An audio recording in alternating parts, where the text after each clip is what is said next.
Debat akan saya mulai dalam 3, 2, 1. Digitalisasi adalah perubahan atau transformasi informasi dari dulunya analog menjadi digital. Dewan juri yang terhormat, saat ini kita sudah hidup di dunia yang semakin terdigitalisasi, di mana saat ini teknologi menjadi tulang punggung bagi hampir setiap aspek kehidupan manusia, di mana teknologi selalu digunakan hampir setiap aktivitas kita dan berbagai hal lainnya. Namun saat ini sistem pendidikan kita masih sangat jauh tertinggal, tidak seperti di Finlandia misalnya yang sudah sangat maju dan menerapkan pendidikan yang eksklusif, seperti tenaga pendidikannya yang memiliki kualitas yang tinggi dan dan gurunya mengikuti perkembangan zaman sehingga dia lebih fleksibel dalam mengajarkan murid-muridnya dengan contohnya dengan permainan game misalnya.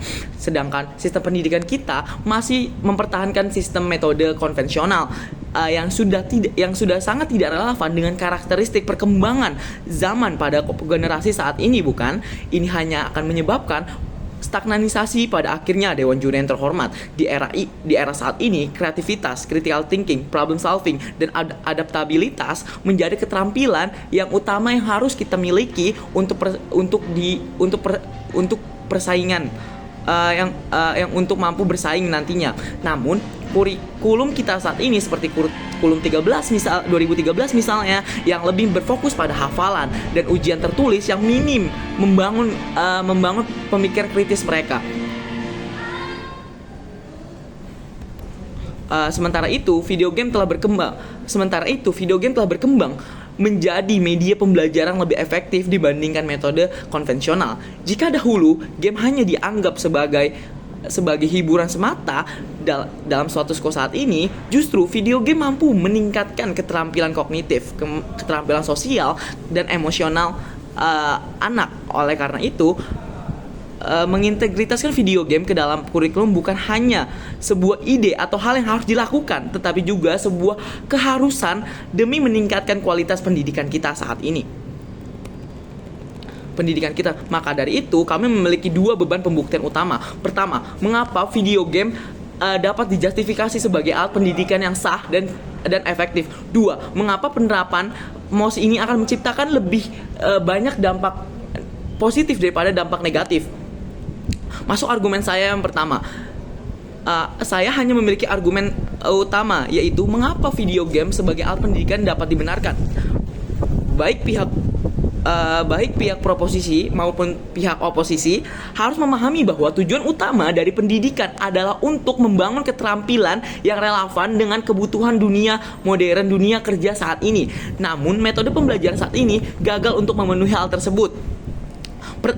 Ada beberapa alasan diantaranya. Pertama, sistem pendidikan konvensional cenderung pasif. Siswa hanya menjadi objek yang hanya harus menyerap informasi tanpa keterlibatan aktif dalam proses pembelajarannya. Kamu disuruh menghafal, sedangkan kamu tidak tahu apa yang kamu hafal. Kamu disuruh membaca, sedangkan kamu tidak memahami apa yang kamu baca. Sebaliknya, jika kita menggabungkan video game dan mengubah hal tersebut, ini akan memberikan pengalaman yang lebih interaktif, di mana siswa akan belajar mengeksplorasi dan memecahkan tantangan yang diberikan oleh game tersebut. Hal ini juga akan membuat pembelajaran lebih menarik dan lebih efektif, karena siswa dapat langsung mempraktekkan konsep yang mereka telah pelajari di pembelajaran. Contohnya dalam game Minecraft, siswa dapat membangun struktur geometris yang kompleks, memahami hukum fisika secara intuitif misalnya, serta belajar tentang sejarah dengan membangun replika-replika yang ada di Minecraft misalnya. Contoh lainnya seperti game di SimCity, siswa belajar tentang manajemen kota dan manajemen ekonomi dan kebijakan publik dengan cara jauh lebih praktis dibandingkan sekedar membaca teori di buku saja. Kedua, video game memberikan feedback yang instan, feedback yang cepat, di mana setiap keputusan diambil oleh player memiliki konsekuensi langsung yang dapat terkena player itu langsung. Hal ini yang membedakan dengan metode pembelajaran yang konvensional, di mana siswa baru akan mengetahui hasil ujiannya, hasil belajarnya setelah menunggu mungkin beberapa hari, 1 minggu misalnya, atau bahkan lebih misalnya pada akhirnya. Ketiga, video game dapat meningkatkan motivasi belajar.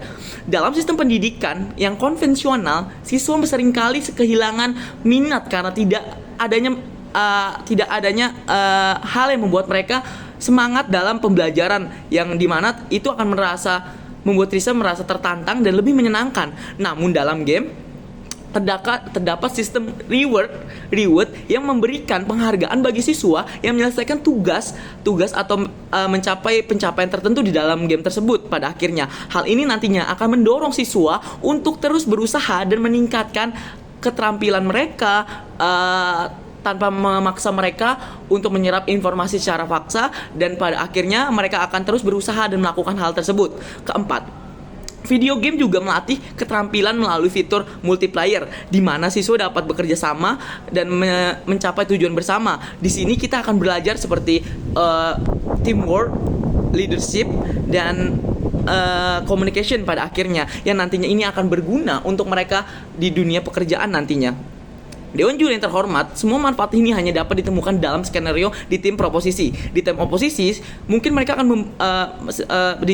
di sisi oposisi, siswa masih harus menghadapi metode pembelajaran sangat konvensional yang monoton, pasif, dan kurang efektif dalam membangun keterampilan yang dibutuhkan di masa depan nantinya. Lalu, bagaimana dengan kritik terhadap video game? Mungkin tim oposisi bertanya seperti itu. Tim oposisi mungkin akan mengatakan bahwa game bisa menyebabkan kecanduan dan mengandung konten yang tidak pantas, yang sensual misalnya. Namun kami rasa itu tidak akan terjadi di sisi kami. Di mana integrasi video game dalam kurikulum bukan berarti setiap game bisa dimainkan secara bebas dan tanpa pengawasan guru.